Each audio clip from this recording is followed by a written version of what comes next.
Mr. Conway. Thank you. We're going to move on to what we're calling the ventilation derogation, although I know you don't accept that description, Mr. Seabourne.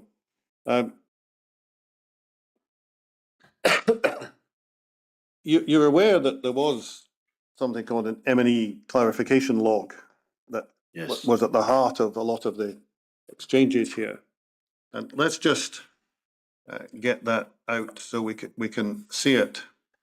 That will be the 2009 version, which is bundle 17824.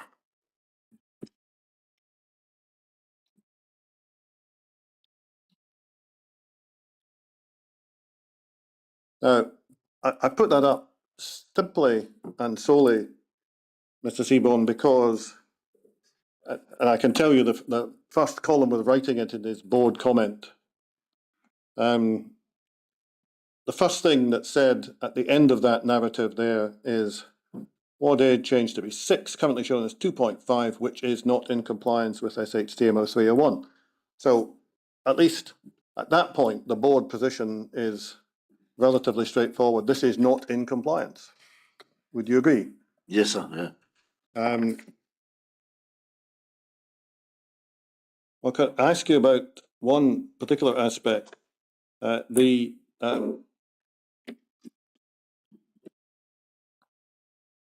the course of these exchanges, one commentator, and it was said to be Mr. Bushfield, whether it was not doesn't matter, in response to the suggestion of using a lower aid change state as not accepted, requires IPC sign-off.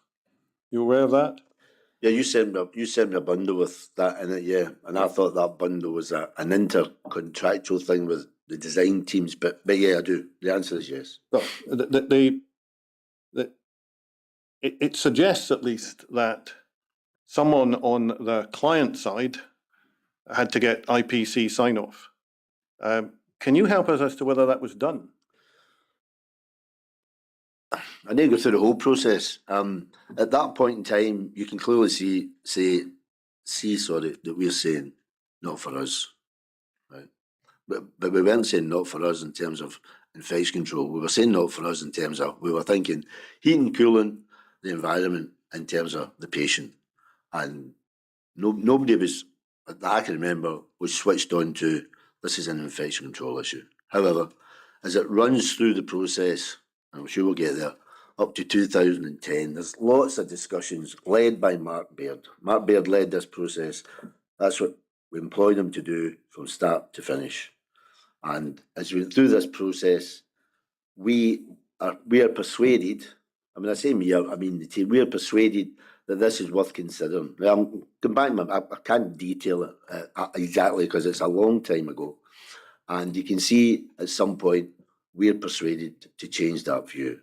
And in that part of the process, Curry and Brown, and I'm not sure Wallace Whitler in the room with them, but are speaking to my team, who's got an IPC person. This is us going back to the link again, right? And they're having a conversation about, well, we can't have the 6 air changes because of the maximum temperature, but how can we maximise how much air can go across these chill beams?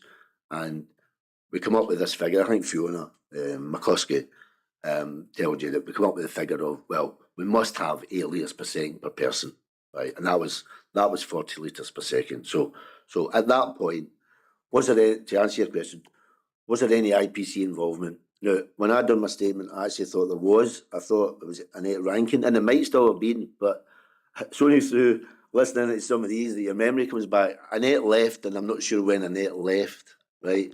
But I would still expect my team, of Francis Rath, Heather, Mary, Fiona, me, David, I still expect one of them to go and have a touch base, not a whole review, a touch base, because it might say review, but it means a discussion with infection control. Now, at that point in time, I can't say whether that happened or not, but I want to say at that point in time, for me, it wasn't the most important thing in the world, right? And that's really because we were going into a year of design if we were going to sign this off.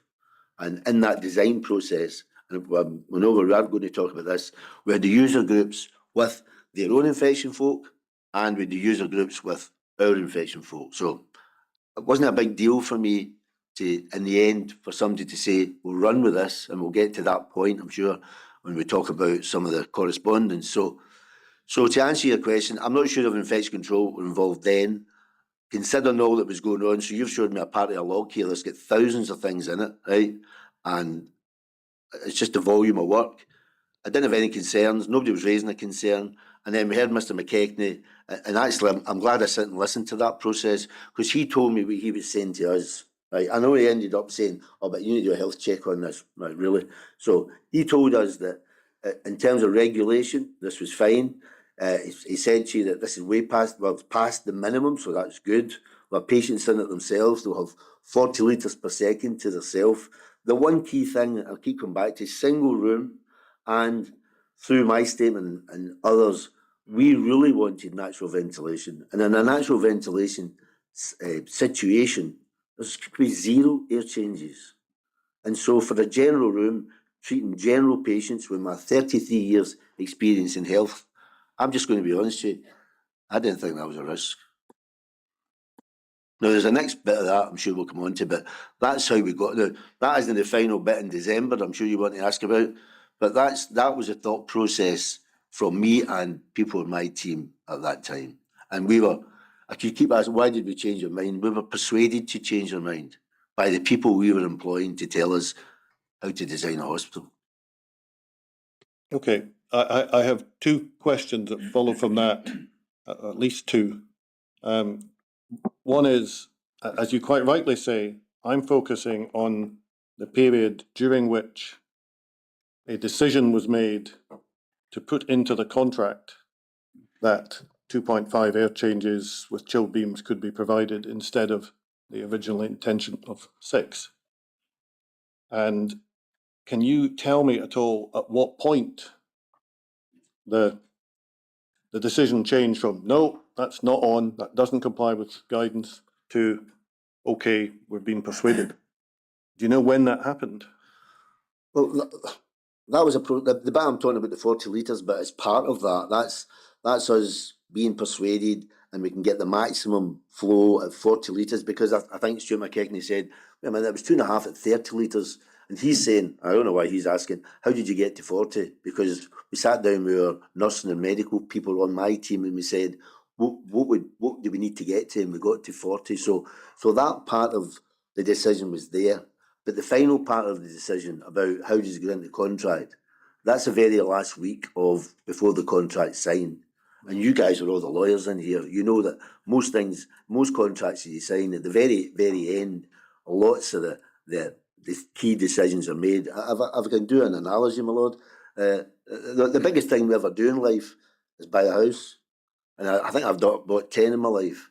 And the process goes on, I never see my lawyer. And then 2 days before I'm going to buy the house, everything happens. You've gained this, you've asked this, and nobody wants. So contract, I think somebody's already said to you, contracting's like that, the very last minute. And at the very last minute, Curry and Brown are saying to me, we've got a solution. And I think you asked me in my statement when I saw the strategy, I think that was into the new year, because again, I would say, all that was a point in time where we said, put that in the contract. Now, the corollary of that is, if they'd said, we don't have an agreement, I would just have went to Shepherd and Wedderburn and said, so what am I doing here on the 18th? Am I just going to sign the contract with that amendment to be resolved, or will we leave it for a month? That was my next, I'm always thinking what's next. But when they feed to me that they've got a solution, and I'm just going, I'm fine with that. At that time, my lord, just to be clear, I'm just about to start on site with a 75, well, actually call it £125 million laboratory project. And at that point in time, and this isn't me dodging my responsibilities, because other people are dealing with that on my behalf. At that point in time, that's my focus. The 7th of January, this project started. In fact, they were on site before they even signed the contract. And that's my focus. But in that focus, I can say, I'm not bothered about this decision now because I can go back and readdress that. And that's just the honest answer of where it was. So, Okay. Sorry, is that too much? I'm happy to break Well, it down. Sorry, my apologies. Certainly, it's quite a lot, Mr. Seabourne. This process of being persuaded is a process that's going on in 2009. Yes, sir. Right. And you, is there any particular forum for that? Well, there is. The particular forum is that we've got a big, huge open plan office. And in Curry and Brown, I used to actually say, I'll need to charge you rent. We worked together as a cohesive team. They were in the office as often as I was in the office. And so you interacted with people as you need. So it wasn't a formal meeting, let's go. It was just happening all the time. They're dealing with these logs. You see how many things are on these logs. And this was one outstanding thing. There was another outstanding thing, which actually might not have been the logs, which is the total square meterage that you're buying, which is a very expensive issue to get sorted. So we're dealing with that in an iterative type process, and at the end of the day, we are persuaded by our experts, Wallace Whittle and Curry and Brown, that this is a reasonable way forward to meet all the challenges you've got. Taking account of what I said, the first derogation is the change from 28 to 26, right? So that's, in order to meet that and meet everything else, we then said, okay, let's go. My other question is, at the end of what you previously said, you said you weren't particularly bothered about this No, going into 2010 because we were getting into the design process, okay, which had, I'm sure we'll talk about this, which had the users, which had infection control, which had architects and multiplex architects, multiplex designers, etc. So it would get dealt with in there. I'm sure we'll come on to talk about that precise bit. But at that point, just before Christmas, to me it didn't matter. If I was going to sign the contract with that in it, it would still get revisited. If I wasn't going to sign it, if that wasn't concluded, then I would be asking my legal advisors, what do I do next? And they would have said one or two things to me. We'll make an amendment and deal with it, or we'll hold off signing the contract for, say, another month. So that's the logistics of working in a very complex project with millions of bits of information. But that's how it all distilled out. and so part of your thinking was that it could be revisited in the course of the reviewable design. Well, it was getting revisited in reviewable design, because these logs are very high level. These are only concluding the ERs basically. But there would be, if it was to be revisited, there would be cost implications. There may or may not be cost implications. Depends on the design, what solution we might have come up with. And you've already heard me saying natural ventilation. Don't think that would have cost us anything. Mixed mode ventilation may have cost us money. And we might have, I'm surprised we're not being asked the question. We might have went back and went, we need to go back and change this for 26 to 28, although that would have made it really uncomfortable in Glasgow for the patients. But so that's the kind of thought processes that were going on. Thank you. Can I just ask a follow-up question? The sequence that we see, and that's all we can see, on the logs and in the emails, suggests a process of working towards a conclusion, an answer. Nowhere in that documentation do we see any suggestion, hint, or comment suggesting that this is provisional or you're thinking about changing it in the future. Are you actually telling us that that was actually being considered at the time? The possibility of moving away from the 2.5 air changes in due course? No, I'm just telling you at that point in time, that's where we are with all the 1,000 items, or how many 1,000 items there are on that. It's to get us to a point where we say, can we sign the contract? Yeah, we're quite comfortable. but we've still got, I mean, we were signing for the laboratory that I spoke about, stage 1, and we were signing for the design period, stage 2. And I think you asked Ross Ballingot, what happened if you didn't get stage 2 and it stopped? Would you get a big bonus? No, he was getting nothing, right? It was, if we didn't get to the end point in design, we were probably going back to the beginning again, right? So I sit and I listen to people thinking, and I mean everybody, that this is just a straight line process. It is nothing like a straight line process. It's so complicated, convoluted, very, very difficult. So it's important that you understand that context. Well, we have your evidence on the context. I have an additional question to that, and that's this. At this point, you've got your technical team working for you. You've got Wallace Whittle. You've got any other of the consultants that you need on any particular topic. You're just about to move into a process where they're out the door because of the change that we've been talking about. Now, somebody might suggest that it's illogical to think that you're about to revisit a ventilation debate reliant on technical advice at the same time as you're dispensing with your technical advice. Is that a fair point? To some extent, but we weren't, I've maybe not come across properly here. We weren't consciously saying we're going to revisit that. We were consciously saying we're at a point in time where we've agreed something and we've still got a lot of design to do. Whether we revisited it or not, it would come out in the wash. So we just got to that point and we, excuse me, and then we said we're going to go in and redesign things. In terms of the technical team, we, as I said, we had a technical team that were capable of challenging the analysis of whatever the contractor's design team was coming up with. And we had a call-out contract that we set up for Wallace Whittle to give us advice on, right?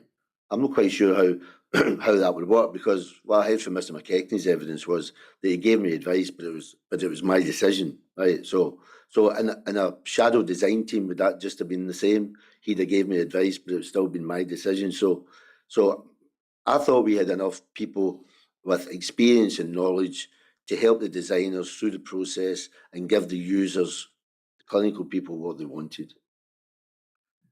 And those people are what?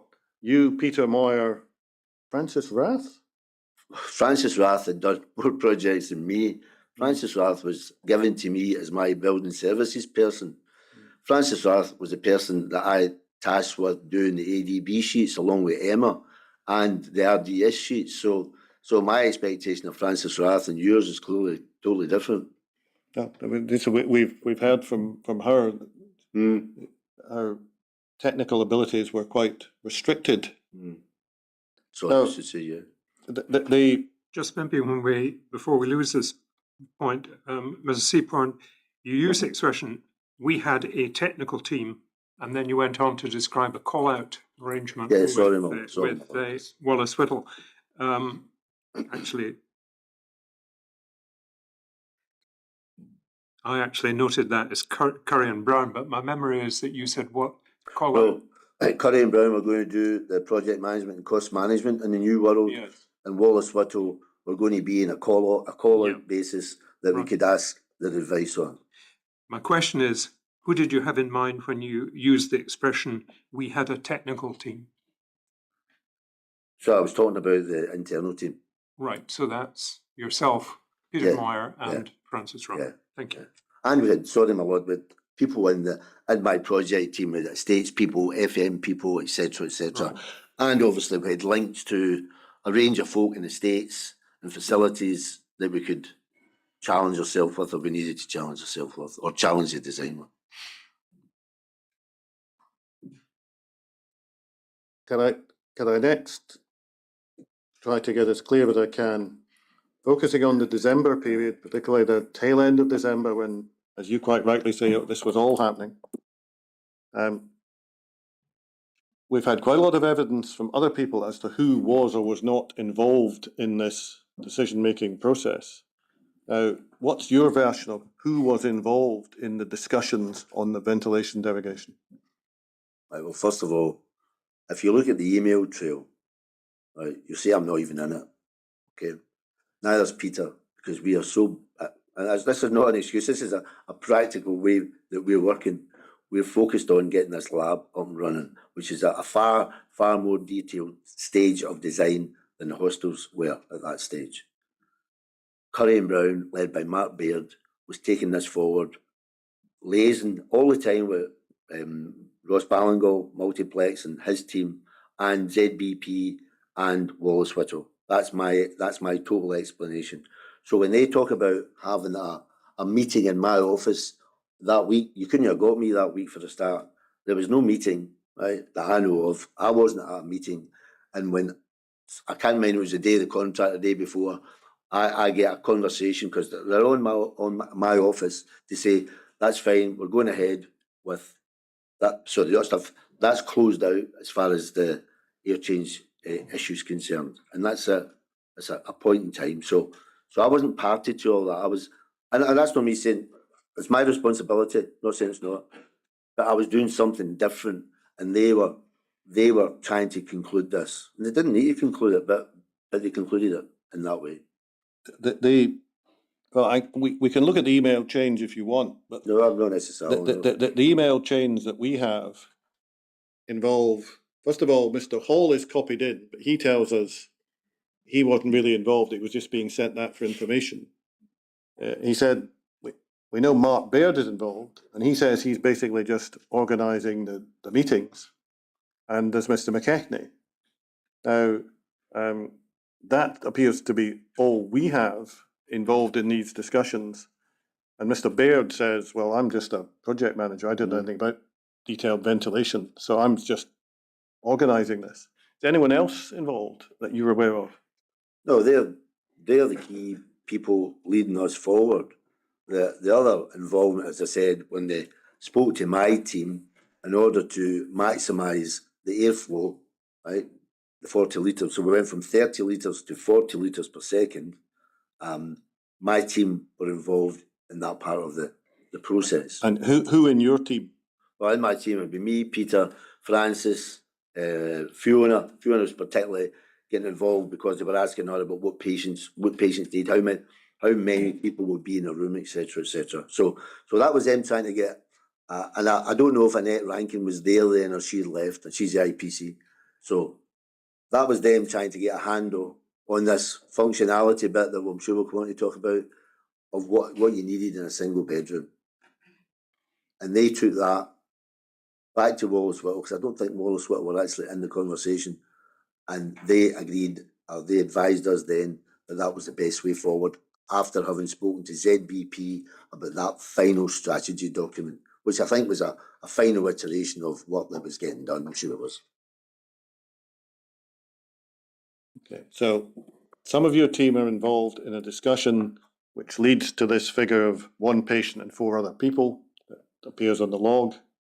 In terms of discussing the rights or wrongs of the proposal, it's just Mr. McKechnie then? Is that what you're saying? Mr. McKechnie's team, Mr. McKechnie in discussion with ZBP, yeah, on behalf of me.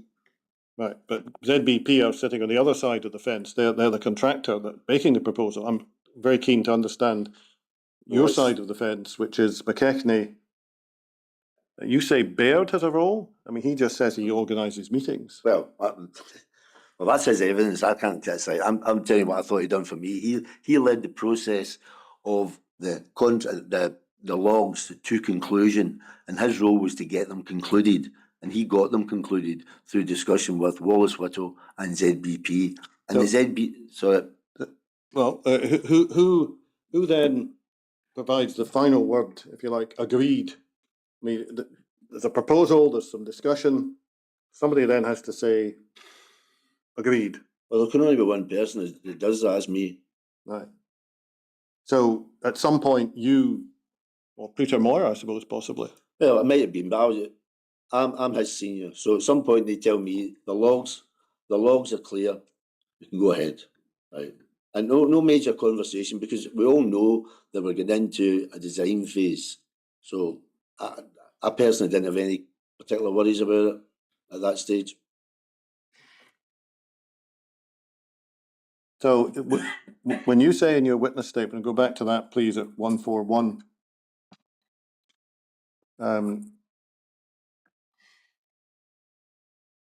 Just near the top, it was then concluded by the TA team that this was the best and most reasonable solution to meet the board's requirements and included in logs. I have been asked specifically to ask you this question. When you say the TA team, is that then basically just Mr. McKechnie's view being relayed to you by Mark Baird? As far as you can remember? Yes, that was, yeah. Mr. McKechnie leads, on behalf of the technical team, he leads the M&E design. Ian Buchan, in terms of health planning, leads the health planners. Harry Smith, in terms of HLM, leads the architectural. That's their team. But Cuddy and Brown pulls them together. I'm not quite sure that the contractual arrangement with consultant and sub-consultant, but yeah, so I would just refer to the TAs. But what I'm saying is, in terms of engineering, Wallace Whittle. Yeah. Okay. You go on to make a reference to Mr. Hoffman addressing another similar issue. Now, do you remember what the issue was that they were addressing that you mentioned here? It's what I mentioned. Excuse me. It's what I mentioned before the break. Yeah, you said it was an idea of IPC, your hub and spoke working well. Do you remember what the actual substantive topic was? Yeah, I think the substantive topic was, again, in the two new hospitals that had been built, that the renal unit was getting drafts through the ventilation systems. Not unheard of, by the way. I'll maybe come on to talk about that. They were getting drafts. I think they were getting, whatever unit they were in, they were getting 10 air changes per hour, and they wanted it reduced to, I think it was the same 2.5. It was maybe 6. I'm not quite sure. So they wanted it reduced, and in that process, they spoke to. Jackie Stewart took up that lead and spoke to. I'm not sure if it was John Hood. I said Craig Williams, John or Craig Williams, and they passed Jackie. Are they related to Professor Hoffman on her behalf to have this discussion? And you can see the outcome. You've had Professor Hoffman here to see the outcome of the discussion. Well, can we just look at this bundle 173032?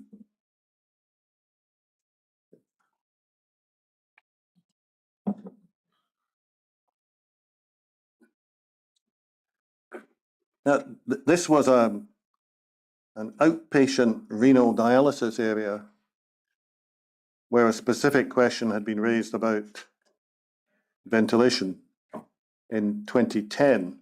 And as you quite rightly say, Mr. Hoffman was spoken to. Now, the way you put it in your witness statement is that while addressing another similar issue, well, this is not really a similar issue, is it, to whether you're going to put 2.5 air changes in almost all the rooms in the hospital? I think it is similar. The similar part to it is that reducing air changes is not affecting or diminishing the dilution of air contaminants. And I think, as Mr. Hoffman said, it's more important about keeping things out than dealing with them when they're in. So I think it is, and everybody in the team thought it was, and anybody's now saying it's not, I would be in disagreement with. So that was something that we thought, well, that's in line with the thinking, our own thinking. So yeah, I think it's similar. Yeah, It's not similar in scale. no, One not, small room. No, Correct. It's not similar in scale in terms of whether it is 300 rooms, but it's still 300 of the same rooms.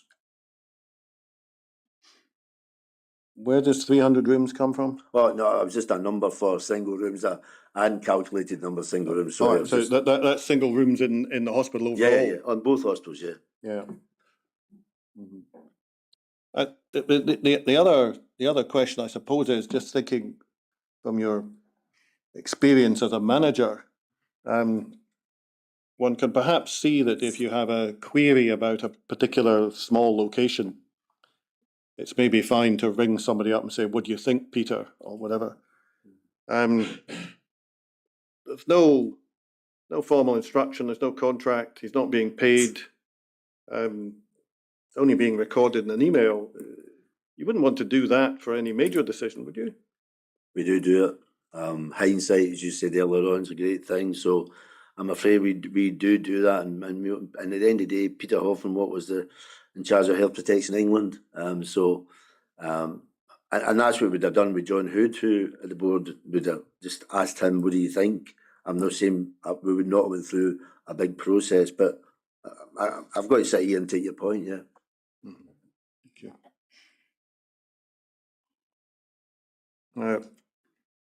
Just bear with me a moment.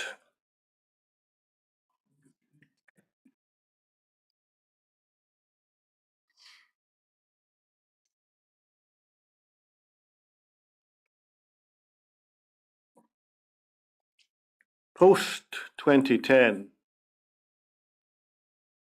after January 2010, when the Curry and Brown technical team was stood down, who was responsible for providing technical advice to GGC on ventilation and water issues? It depends what you mean by providing advice, or what I've talked about earlier on, providing comment, right? So providing let's leave aside for the moment. We've got your evidence on the abilities of the in-house team. Okay. Let's think of someone other than you, Peter Moyer, Francis Rath. Who's the technical advisors after the standing down of the Curry and Brown team?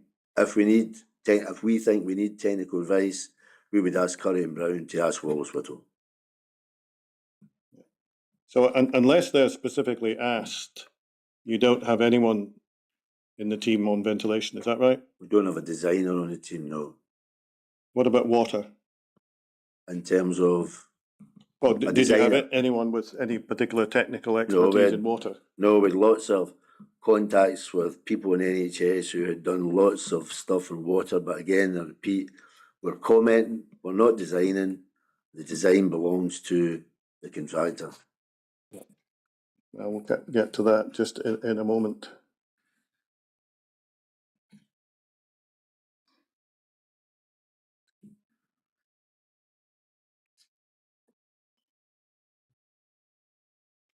Are you now aware that, well, first of all, there are differing views on whether the ventilation requirements in SHTM are only to do with comfort? I'm sure there are, yeah. And if you're dealing with air change rates in a critical ward, they may have very important benefits to safety of patients. Absolutely. And presumably you're also aware that although you rely on the single rooms concept, the guidance, rightly or wrongly, still says 6 air changes for single room. And I think the guidance was written for multi-occupancy wards that had, like York Hill, it's got 24 beds, 8 of which are single rooms. And I think it's written for that type of scenario. I think, well, I'm not an expert, but I think it was. In a hospital, the first hospital I ever experienced, and I've been in a few, that had all single rooms apart from a couple of 4-bedded rooms in the children's hospital. We are all thinking this is the panacea for health. Yeah. The other question I just wanted to ask you while we've been talking about these exchanges and Mr. Baird and so on is that Mr. Baird seemed to think that you were not only decision making, but you were feeding back to somewhere in the board structure about what was going on this discussion. Were you doing that? I was, as we said earlier on, my superior was Helen Byrne, and Helen likes progress and she likes detail in terms of is it getting done, and I've fed back to Helen on a number of occasions what the outstanding issues are, and I fed to Helen that we had this one closed out because it was one of the ones that was hanging out. So just to be clear, how much information did I give her? Just what's on the logs basically, and her response always would be to me, what's our experts saying? They're saying this is fine, let's go, acceptable. So that's my more than one communication with Helen. So your evidence is that you discussed this topic with her? In a way that I'm sitting with about 500 notes, taking her through it. So So just for total clarity, let's take the ZBP paper. I never showed her the ZBP paper, right? I just told Helen that we closed this situation out, or your advisors had. So you told her that after the decision had been made? I told her that before the decision had been made, that we had an outstanding issue, and I told her after, which was probably, I can't remember when, I told her after that we had no outstanding issues. It was done. You described, earlier in your witness statement, you described Helen Byrne as being a detail person. She is. At least according to her witness statement, she doesn't seem to recollect being told about this by you. I honestly can't comment on that. Helen, anybody that's seen Helen and I's relationship knew that I fed Helen all the information I had. I think there's an action plan. Again, I don't have it from my project team meeting that says I'm going to speak to Helen. In fact, I think it says I'm going to speak to Helen, and I'm going to speak to Helen, Peter Gallagher, and Alec McIntyre.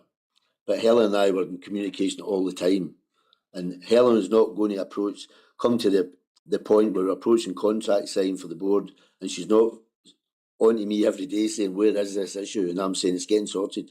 So that's it. I mean, sitting in this sterile environment to go, oh, you should have had a big seminar about it. But I'm sorry, that's not how it is. It's a contract with hundreds of thousands of bit of information. And it might seem critical now. We're in a different place from where we were then. The reason I wanted to pause for a moment on that point is that you've probably picked up by now that apart from the log itself, which says what it says,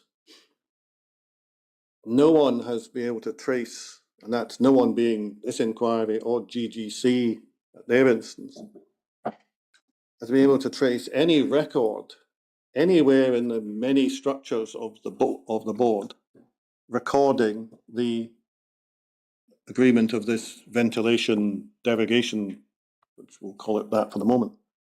Now, can you help us at all as to why that is?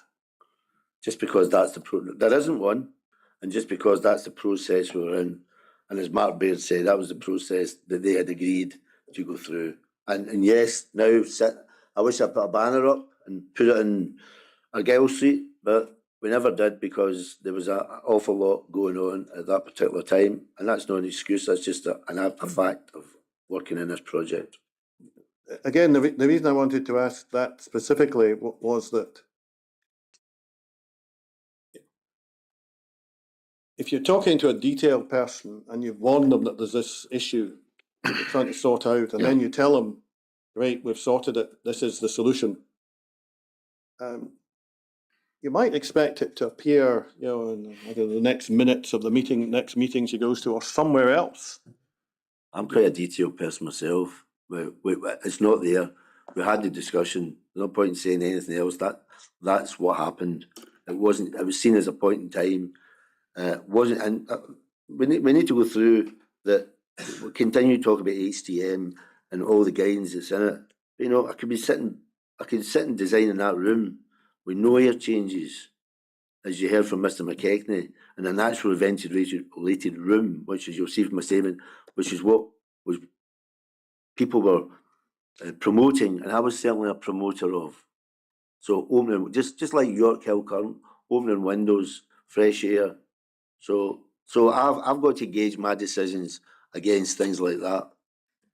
Well, I'm not at the moment asking about the quality of the decision, Mr. Seabourne. I'm just asking about the communication of it. I accept that.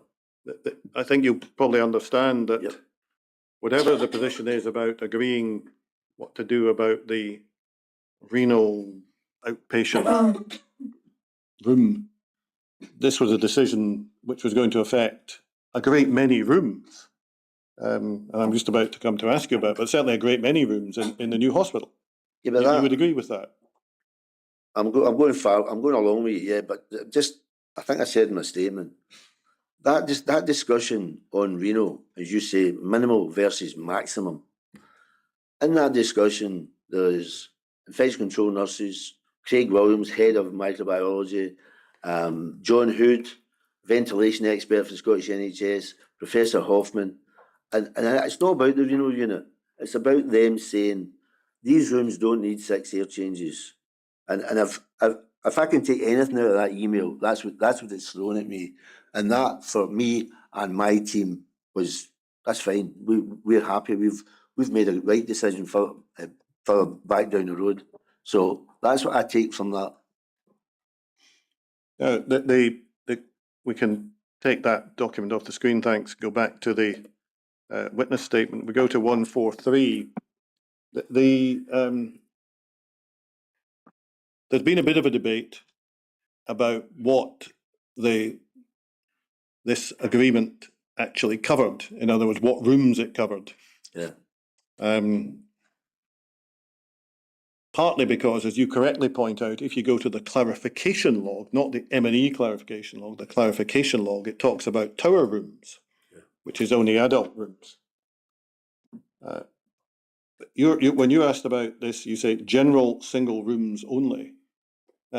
Why do you say that, just so we're clear? Every general room in adult or children's, and we did refer to the tower, and everybody knows what the tower means. Everybody in the project knows what the tower means. That when we went to general rooms, we meant all rooms that were designated for single patients with overnight stay, which had 6 air changes, now going to become 40 litres per second. And if you're coming to this from outside, trying to find out what the position is, can we find a discussion of that anywhere? And right, I don't know. The answer to that is I don't know. But I think when we come on to talk about design, you might see where the discussion's happening. And the ZBP document, you say you may not have seen it till in the new year. I don't think I've seen it till in the new year, yeah. But again, one of the questions we've been asking other witnesses is, if you're going to produce some kind of expert report to support your argument, you would expect it to come a bit earlier in the process than a couple of days before contracts. It'd be great if it came in September, but it didn't. And we signed, as I say, we were quite happy to go to Seabourne and Wedderburn's office and say, this is still hanging out, this issue, what we're doing. They would have told me exactly what to do. So I didn't really have any particular worries about that.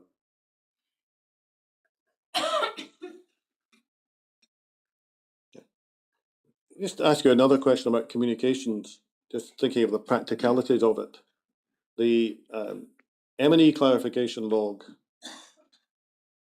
is on a list of contract documents in the contract bundle, which is Project a huge, massive thing. If you want to find this point, as you quite rightly say, it's one of a huge number of clarifications, what are called clarifications, in that log. So you need to find the log, then go through all of the clarifications till you find this one, correct? Yes. Now,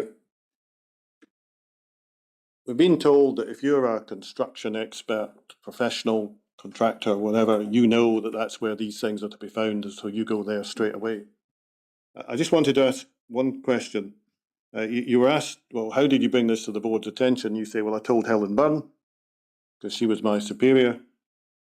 And at the foot of 144, you say, it was in the main contract documents available to senior board officers.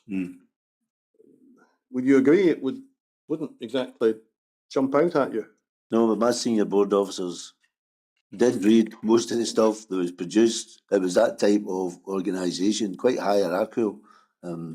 So yes, it might be difficult to find, but if I was doing leases and missives and all the rest of it, they would go through it with a fine-tooth comb. But I'm just telling you, I'm just answering the question. That's where it is, and if they needed to get it, that's where it was. Among the documents that's in the contract is employer's requirements, and they include a list of guidance notes to be complied with, including SHCMO 301. Yeah.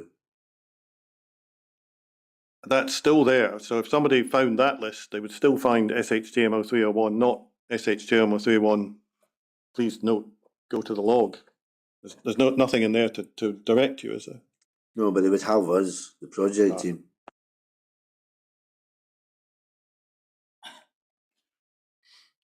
When you were asked a number of questions about this, and you were obviously getting slightly fed up with being asked similar questions more than once. Yeah, I'm confused. And that perfectly understandable reaction if you perceive you're being asked the same question more than once. And you ask, well, where do we find this document if you're on the board and you're looking for it? And you say, well, there's nothing specific to the board, but there's nothing that tells you that you have to tell the board about it. That's your position. Well, yeah, I suppose so, yeah.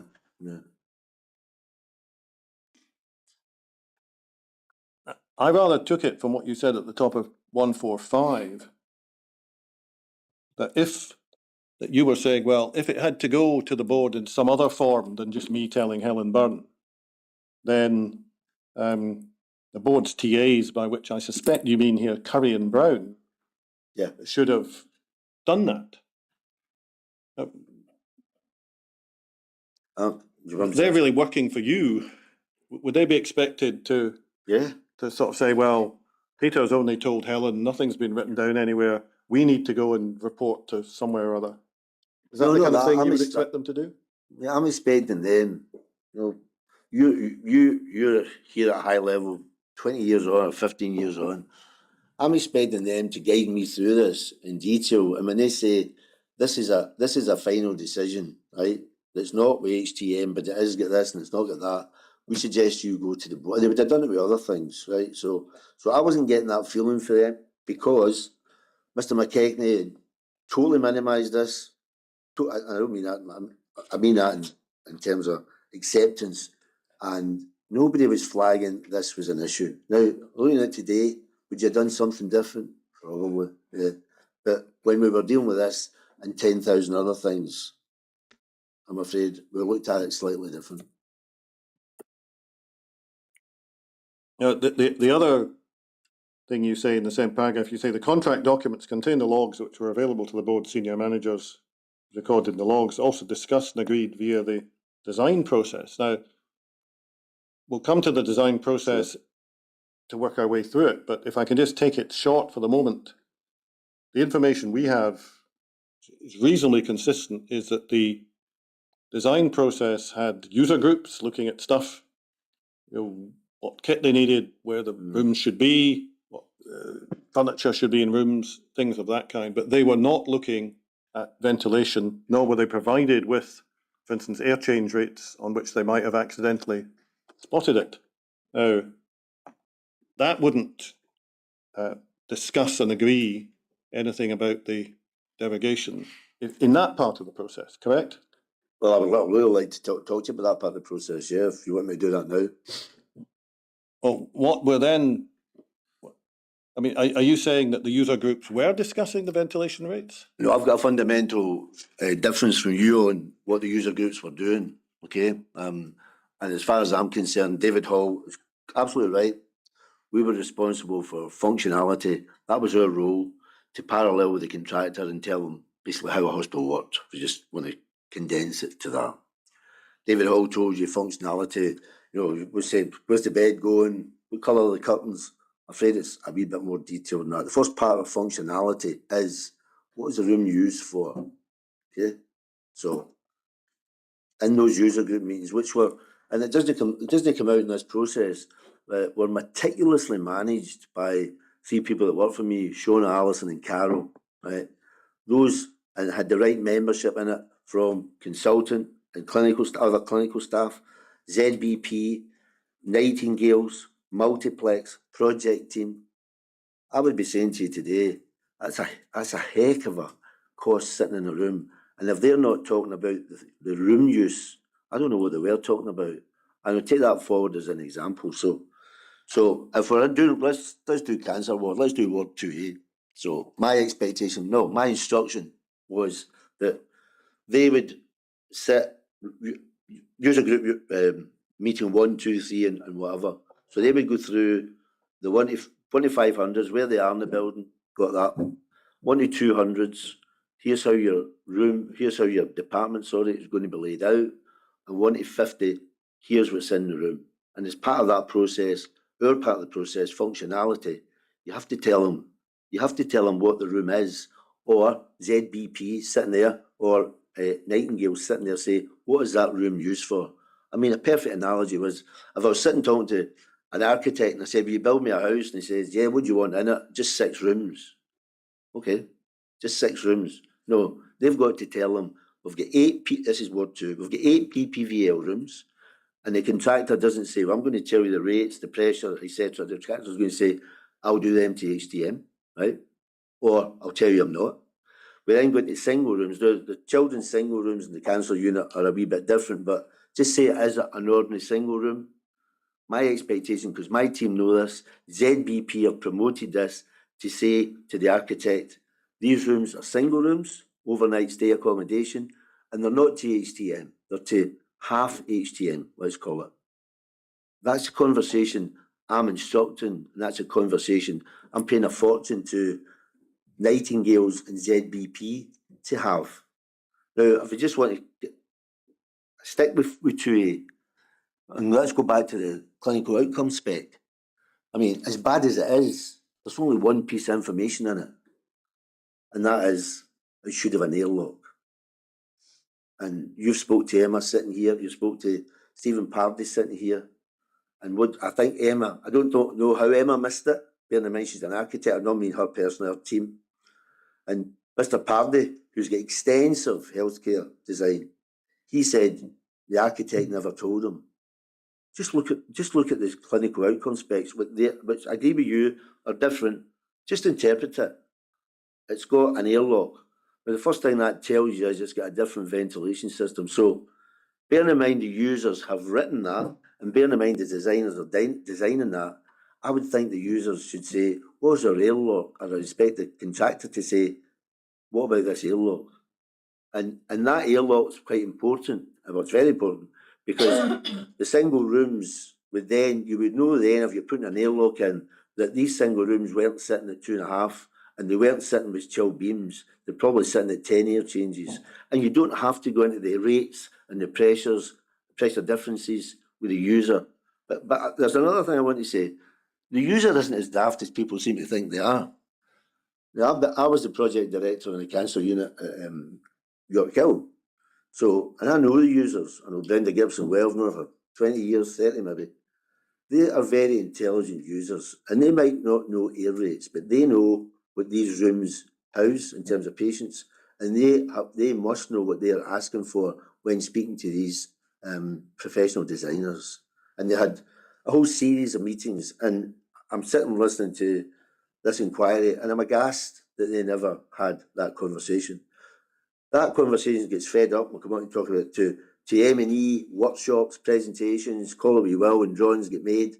And nobody's saying to me, I'm saying, so everything okay with ventilation? Just generally. Yeah, no problem, move on. And it shouldn't be that way. Mr. Pardy, and in terms of ZBP and Emma White's team, she's responsible for ADB sheets. And by the way, Francis Rath is responsible for agreeing the ADB sheets with Emma White. So all that process that we're paying a fortune for clearly hasn't happened. So if that's a long explanation, I hope it's helpful. I suspect when we pick through it, it will be helpful, but can I, with Mr. Connell's help, see if we've got the main points? Okay. Can I start with and I think this is the point I will take, the notion of operational functionality. Sure. Now, we see a definition of operational functionality in the contract documents, but when one interrogates it, it's still not absolutely clear what it covers. From your perspective and your expectation as the project director, what did you think that operational functionality covered? Very simply, how a room works. And to know how it works, you need to know what the room's doing. So, Could I ask you to sorry, I beg your pardon, keep I your usually voice speak up, loud, as you know. because I'm keen to sort of get Right. this evidence.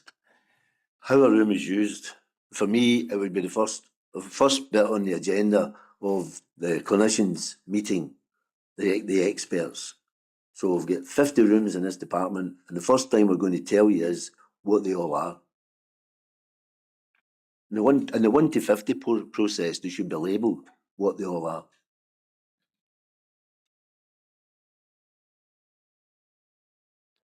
And then everything else is about what does that room need then? So if it's a special room, it needs ventilation. And the users aren't interested when it's 10 or 510 litres per second or whatever. They just need to know that that's a special room and you're going to put in special ventilation to cover the needs of that room. That's the first bit of the design process. So that's my expectation, Lord Brody.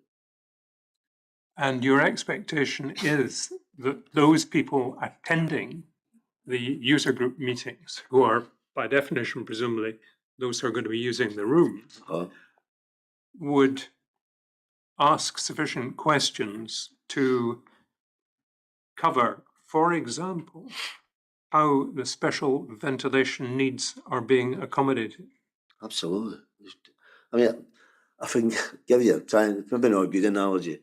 I'll take it out of the word too. Let's talk about theatres. So talk about theatres. Theatre. Yeah. Right. Surgical theatre. Right. The person usually being sex. It's usually in my lifetime being the theatre sister. Right. That theatre sister in a suite of theatres or one theatre would know every detail of what that theatre needs. She might not know the air rate. She probably did actually, but she might not know the air rate. She knows what the surgeon needs in terms of his equipment, what the information systems, the data is on the surgeon's panel. She knows it's got to be sterile. She knows the floor's got to be anti-static. She knows it needs a theatre table right in the middle, probably a mobile one that goes from one room and transitions from one to another, etc., etc. She knows everything. And if I flick back to Schiehallion and Schiehallion at York Hill, they people know exactly what they're looking for, even though they don't know the air rate. And as I say, I'm getting a PPVL room.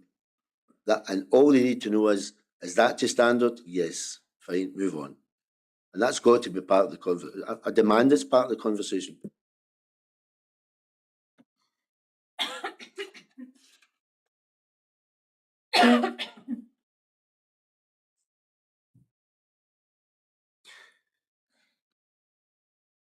So the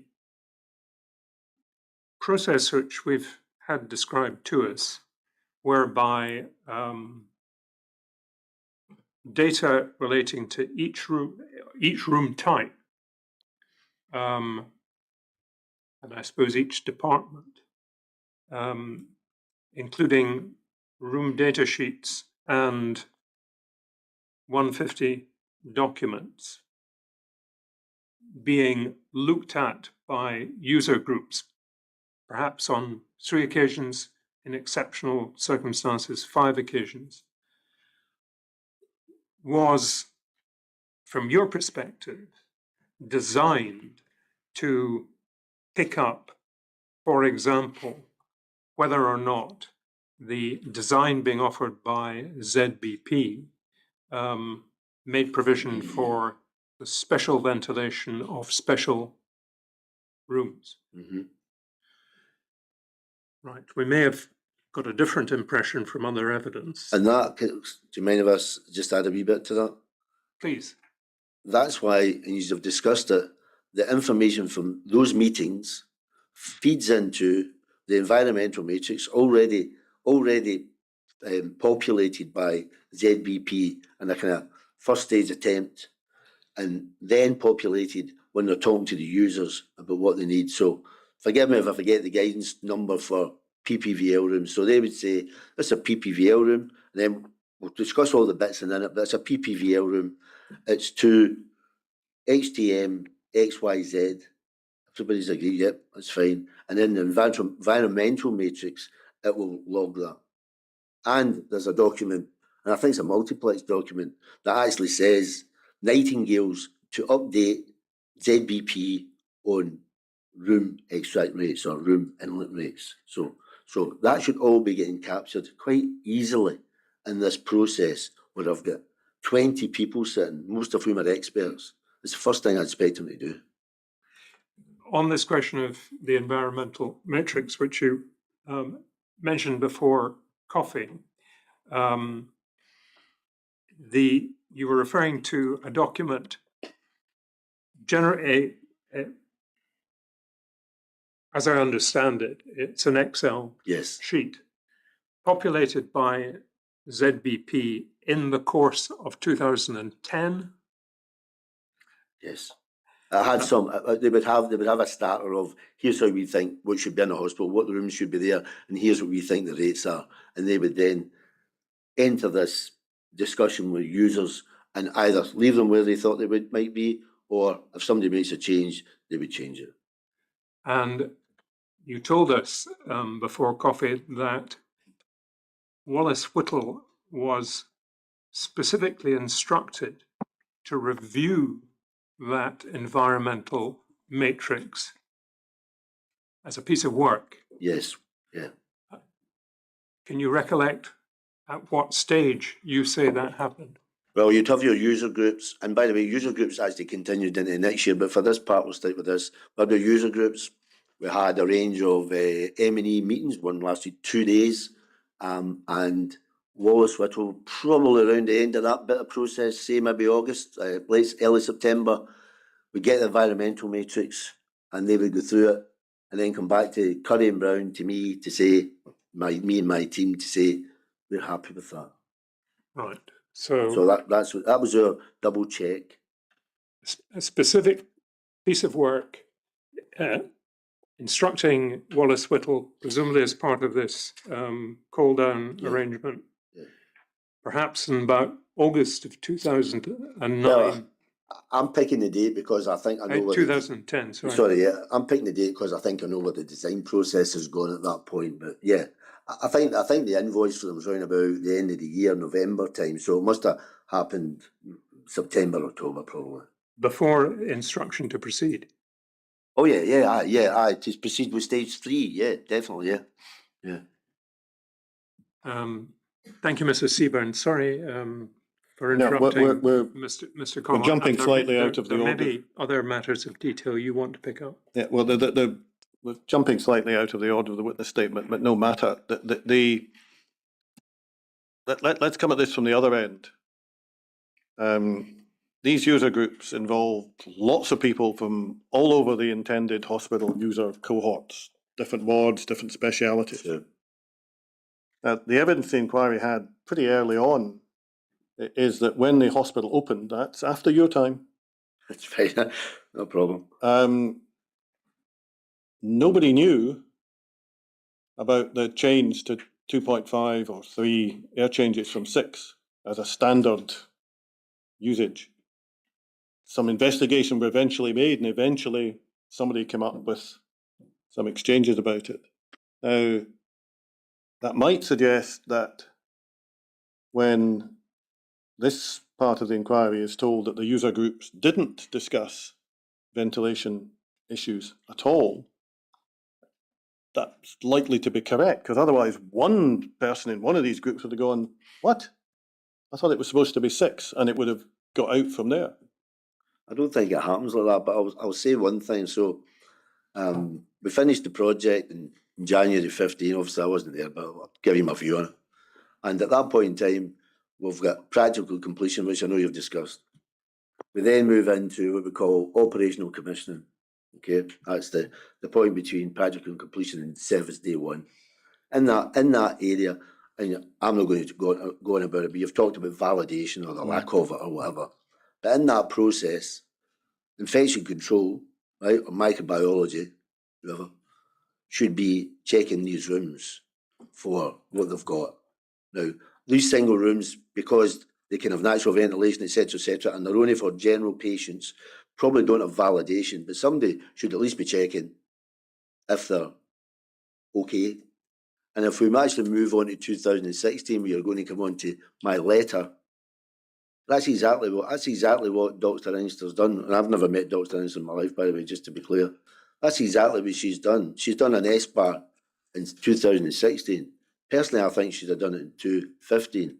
But to address your point directly, I don't know anybody that didn't know it was 2.5 year changes for general rooms.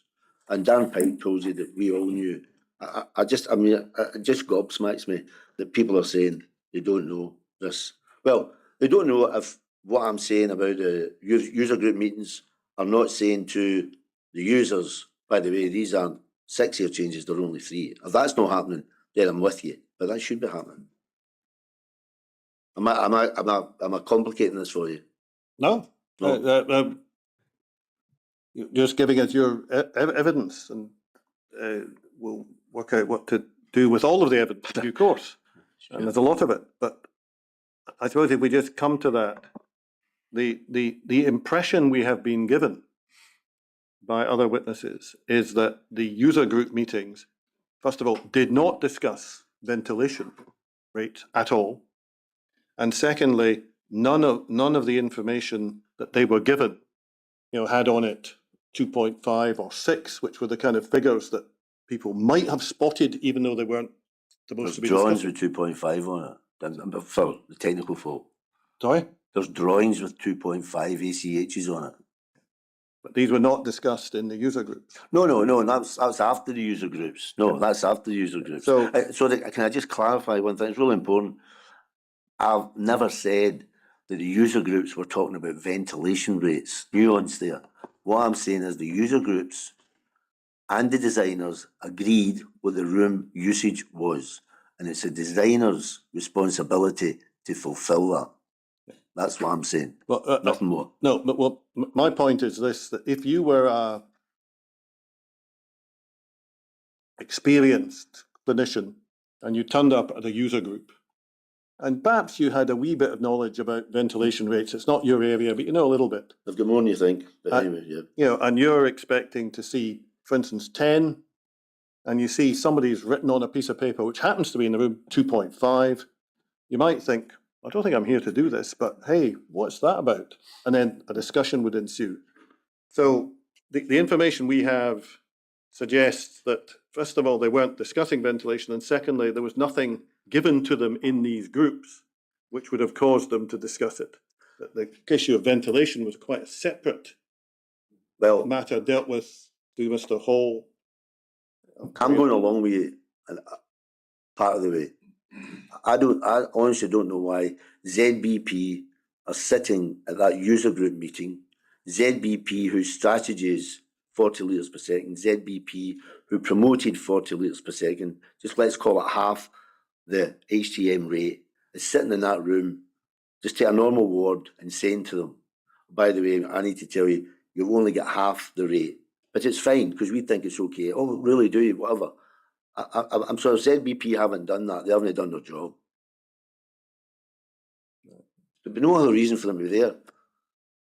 And the other point, this is a purely technical one, but we have been told by some witnesses that unless you're pretty adept in understanding this stuff, even if you saw the words 40 litres a second, you wouldn't necessarily be able to translate that in your head into air changes per hour, which might be what you were familiar with. The 40 litres per second to calculate the ACH is a very simple calculation, right? But I'm not saying that. What I'm saying is the ZBP are not mentioning any rates. They're saying this is a standard bedroom and it should have HDM compliance. This is a standard bedroom that we have changed, right? So you don't need, and that's the information that had to go. And the clinicians who I've worked with for 30 years would go, right, why is it changed then? Oh, well, all right, okay, oh no, we don't like that. Let's go back and see Seabourne or whatever, right? That's the process that always works. And the only thing that's missing for that is if ZBP and the architects, because they know as well, if they're not telling the users that piece of info, that very critical piece of information. And that's the point when I'm saying to you in December 9, that's the test I'm giving it. And as I go to the meetings that bring all that information together, I'm getting no feedback that this is a problem. In fact, I'm saying, is everything okay? Yep. Right. So that's where I'm just trying to practically explain the process to you. Yeah, And and hopefully I'm helping. well, the answer may be in your last point. I might suggest to you this, that if among these user groups and continued user groups and all these series of meetings, all these people had spotted an issue over air change rates, exactly what you've just described would have happened, that they'd have come knocking on your door and going, what's going on here? I was expecting X and I'm getting Y. And that didn't happen. No, and I can tell you it's happened many, many times. But I also want to say, you know, Nightingale's architects, who Emma said, this is a change, it's got obvious knock-on effect. I mean, Emma and her team weren't kicking my door down either, saying, you need to rethink this, Alan, right? On the contrary. So I think there's I'll leave it at that. Well, let me just try and finish with one point, and we'll see whether we can get it short, and if not, we'll continue later. The explanation that we got from Mr. Hall, who was leading the Curry and Brown team, reduced as it was that there were some discussions in which air change rates may have been mentioned, not the user groups. But he constantly banged the drum to say, I am signing off nothing about air change rates. I'm only signing for clinical functionality. That's my role. Everything else is for ZBP. Now, is that a correct reflection of what you understood the position to be? Nearly. Nearly? Nearly. Because he missed that one point out that we started this conversation with. You need to agree what the room use is. Otherwise you're going nowhere. And I think the other day you were talking about what were they doing in user groups, where the bed was and all that. Really? And then you mentioned medical gases. So here we are with life support systems, oxygen, vacuum, potentially nitrous oxide.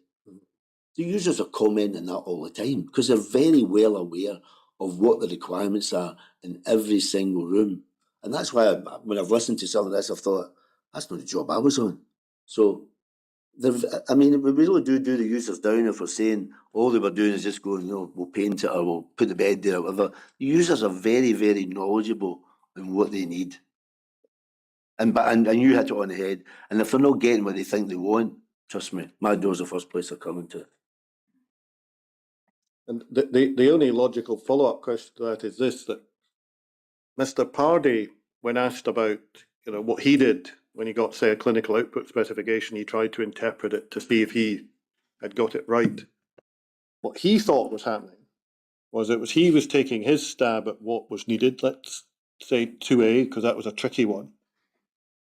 He takes a stab at it, he puts that into the system, and then he's expecting someone with expertise in that area to look at it and go, got it damn right. Alternatively, no, you're not in the right area at all, or something. But that doesn't happen because you don't have technical advisors anymore, and Mr. Hall is saying, I'm only doing clinical functionality. No, we don't have technical advisors, but we've got, we've got Francis Rath, Heather Griffin, Fiona McCluskey and Mary McLeod in that room, who are all experienced health managers. And I would like to go on to Mr. Pardey is given evidence to say, yeah, he identified the PPVL rooms, they're special. And the rest of the ward, which is supposed to have an airlock, Mr. Pardey, with extensive healthcare design, right, didn't either recognise or didn't ask that were these other rooms the same or different in a cancer unit. I have to be very clear here. That is very naive because I'm not a designer, and it's the first question I would ask. So, and then let's flip over to 4B, which used to be haematology. And again, the same mistake rolls out. We've got I don't know how many in it because it's a long time since I looked at it. We've got PPVL rooms and we've got the rest of the ward. And Mr. Pardey says, I thought it was just the PPVL rooms. And can I flick back to the clinical outcome spec? Only one piece of reasonable information on that, and it's we need an airlock. And Mr. Pardy doesn't take that into consideration. Why were they sitting at the meetings? I honestly don't know. So that's my expectation. Maybe my expectations are too high, but I'm saying this is the base. This is the basics of healthcare design. I'm just keen to understand the structure, because we thought we were beginning to get towards an understanding of what was happening. That's why I'm glad I'm here this morning. Mr. Pardy, let's call it ZBP, depersonalise it for a minute. Okay, fine. ZBP produce a design for ventilation for a particular room or a particular ward. And they feed it into the design system. Now, what we've been hearing so far is that